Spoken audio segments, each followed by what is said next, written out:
Mis queridas audiolectoras y estimados audiolectores, comenzamos este recorrido por el libro quinto, enfrentándonos al vacío que deja la muerte de Josué. Josefo nos sitúa en un momento delicado, donde la ausencia de un líder fuerte genera confusión y la unidad lograda durante la conquista comienza a deshacerse. Cada tribu busca dirección, pero no hay una voz que concentre el mando. Aquí el autor deja entrever una tensión entre la herencia espiritual recibida y las decisiones humanas que amenazan con desviarla. Las tribus, aún resonando con las palabras de Josué, preguntan a Dios quién debe liderar, y es Judá quien recibe el llamado. Ya desde este primer capítulo, Josefo nos muestra cómo la historia se vuelve frágil, sin cohesión, y cómo la fe necesita no solo de creencia, sino también de estructura. En el segundo capítulo se continúa con Judá asumiendo el liderazgo militar y espiritual, lanzando campañas contra los cananeos. Josefo describe con claridad cómo Judá, junto a Simeón, logra victorias importantes. Sin embargo, lo interesante no es solo el éxito bélico, sino cómo estas campañas están marcadas por una obediencia selectiva. Algunas ciudades son conquistadas, otras no. Algunas naciones son expulsadas, otras permanecen. Josefo nos invita a ver que la fidelidad parcial conlleva consecuencias. Este capítulo, entonces, no es solo un relato de batallas, sino una advertencia sutil. Cuando la obediencia se vuelve fragmentaria, la promesa comienza a desgastarse. El capítulo tercero es un espejo que refleja lo que las tribus no hicieron.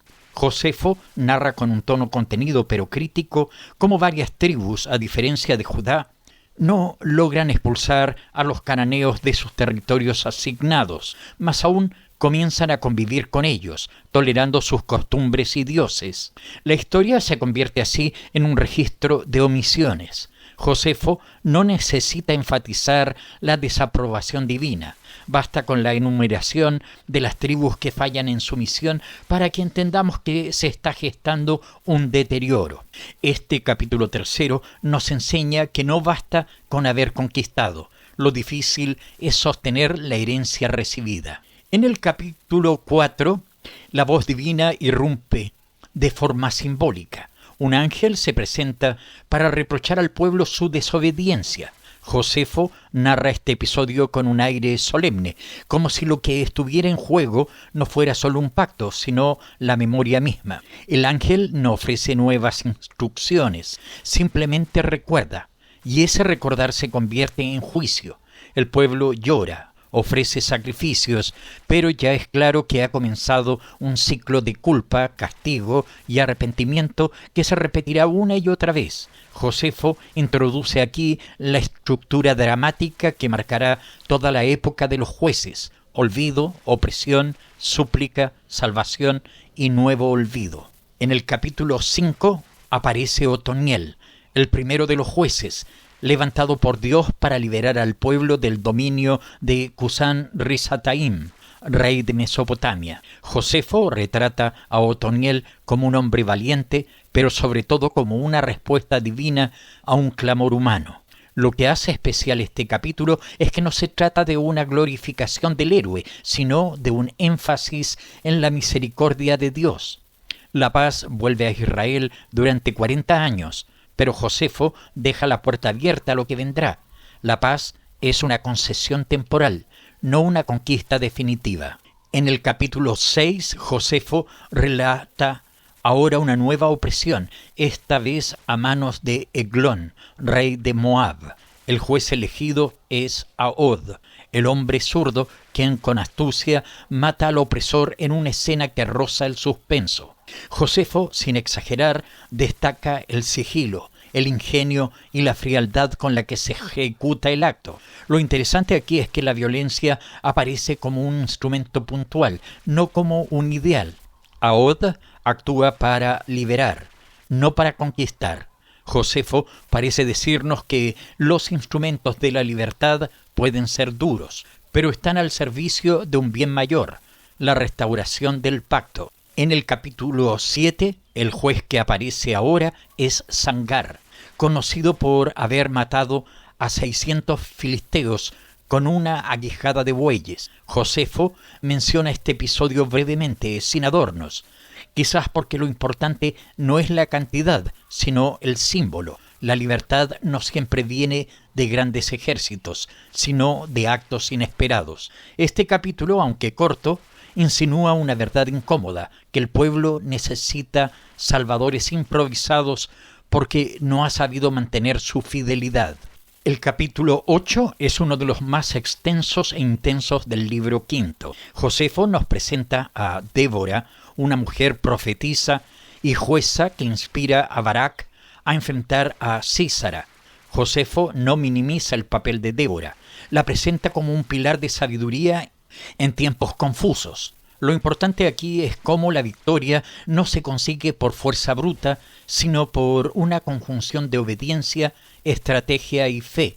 La victoria es completa, pero no gloriosa en el sentido épico. Es el cumplimiento de una advertencia, el fruto de una alianza frágil entre voluntad humana y dirección divina. En el capítulo 9 la historia se cierra con una escena inesperada, la muerte de Sísara a manos de Jael. Josefo narra este momento con precisión. La tienda, el sueño, el clavo, la cabeza, todo ocurre en un espacio íntimo que se convierte en campo de batalla.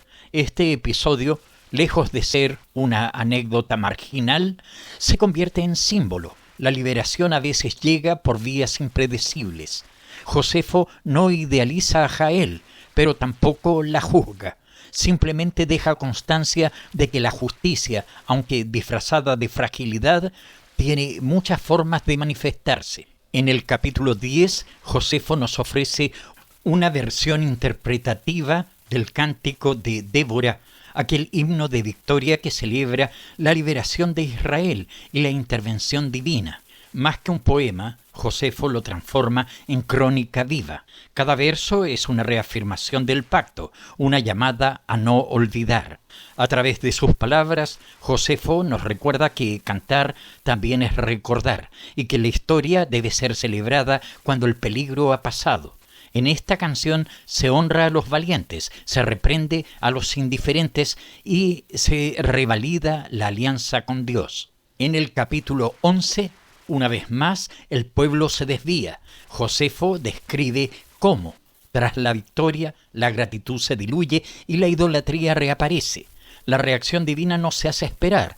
Dios entrega a los israelitas en manos de sus enemigos, los madianitas. Este capítulo marca el inicio del ciclo que ya conocemos: abandono de la ley, castigo extranjero, clamor desesperado. Josefo lo narra con un tono firme, como si estuviera resignado a que la lección nunca termina de ser aprendida. En el capítulo 12 es donde aparece Gedeón, un juez que inicialmente duda de sí mismo, que se siente pequeño, pero que recibe el llamado de Dios en medio de una opresión severa. Josefo retrata a Gedeón como un hombre de prudencia y temores legítimos. Su historia comienza con una señal, un sacrificio aceptado por fuego divino. Josefo no dramatiza el milagro, lo presenta como confirmación de que Dios aún escucha, aún llama, aún confía. Lo conmovedor de este capítulo es ver cómo la esperanza se planta en la duda y cómo el liderazgo verdadero puede nacer de la humildad. En el capítulo 13, Josefo nos sumerge ahora en uno de los momentos más insólitos del relato, la decisión divina de reducir el ejército de Gedeón. De miles de hombres solo quedan 300, seleccionados a partir de un criterio peculiar: la forma en que bebían agua del río. Josefo no se detiene en explicaciones racionales, pero sugiere que esta selección tiene un propósito pedagógico: mostrar que la victoria no viene de la cantidad, sino de la obediencia. Este capítulo se convierte así en una lección de fe absoluta, donde la lógica humana es reemplazada por el misterio de la elección divina. Gedeón obedece, aunque el riesgo parece absurdo, y esa obediencia, nos dice Josefo, es lo que transforma lo improbable en posible. En el capítulo 14, la batalla, narrada con sobriedad por Josefo, se presenta casi como una coreografía divina. Las antorchas, los cántaros rotos, el sonido de las trompetas, todo ocurre de noche, en medio de la confusión, y el resultado es la huida del enemigo. Josefo subraya que esta victoria no fue mérito de la fuerza, sino del pánico inducido por Dios. En lugar de una guerra convencional, lo que presenciamos es una intervención que desconcierta y disuelve al adversario. Lo que queda en pie es un mensaje. Cuando el pueblo confía en Dios más que en sus armas, la historia se tuerce a su favor. En el capítulo 15, tras la victoria, el pueblo ofrece a Gedeón el título de rey, pero él lo rechaza, insistiendo en que solo Dios debe gobernar a Israel. Josefo trata este momento como un ejemplo de virtud política. La negativa de Gedeón no es simplemente humildad, es un rechazo al modelo de poder monárquico que otros pueblos ejercen. Josefo parece advertirnos entre líneas de los peligros de abandonar el liderazgo divino por formas humanas de poder.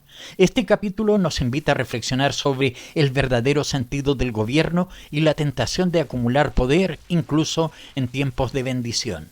En el capítulo 16, con la muerte de Gedeón, la memoria parece borrarse rápidamente. Josefo describe cómo el pueblo vuelve a desviarse, rinde culto a ídolos y olvida los favores recibidos. Este capítulo tiene un tono nostálgico, casi dolido. La figura de Gedeón, tan decisiva en su momento, se diluye en la ingratitud colectiva. Josefo no necesita sermonear, basta con mostrar la rapidez con que la historia se repite. Es un llamado silencioso a la constancia, a la memoria fiel, a no depender de hombres sino de principios. En el capítulo 17, a diferencia de Gedeón, Abimelec, su hijo, busca reinar.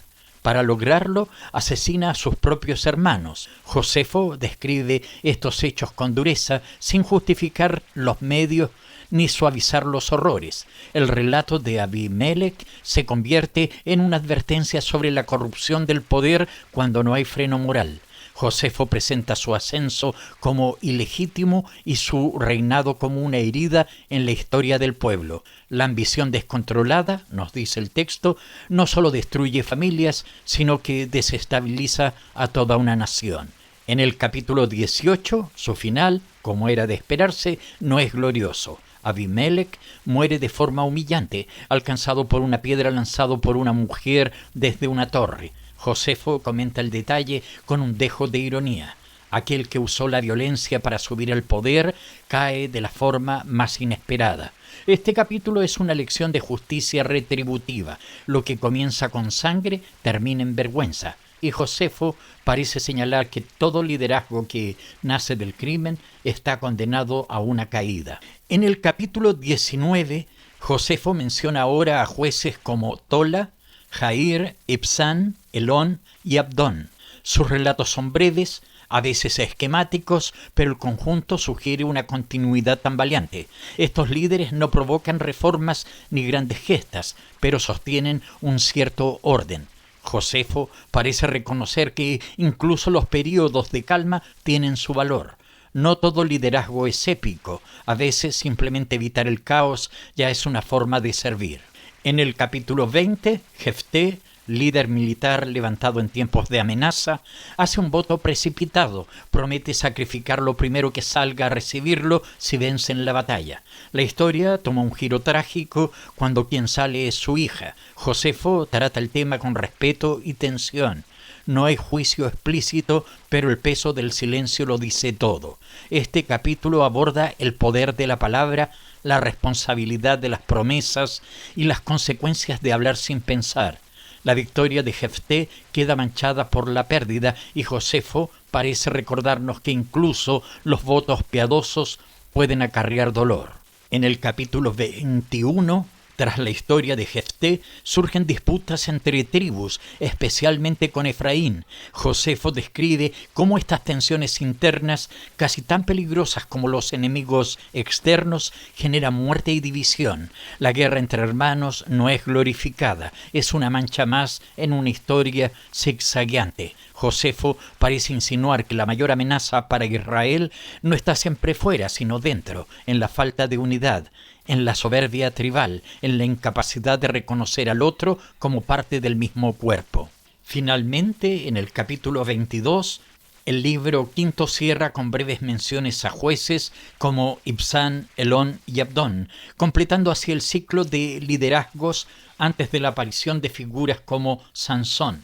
Josefo deja la sensación de que esta etapa, aunque llena de altibajos, ha sido necesaria para preparar el terreno de cambios mayores. Lo que parece una sucesión de episodios dispares es en realidad una gran lección sobre lo humano y lo divino, sobre la fragilidad de la fe y la persistencia de la gracia. En este libro quinto, Josefo no solo nos narra hechos, nos enseña a leer entre líneas, a no olvidar que la historia del pueblo es también una historia de decisiones, algunas grandes, otras pequeñas, pero todas con eco.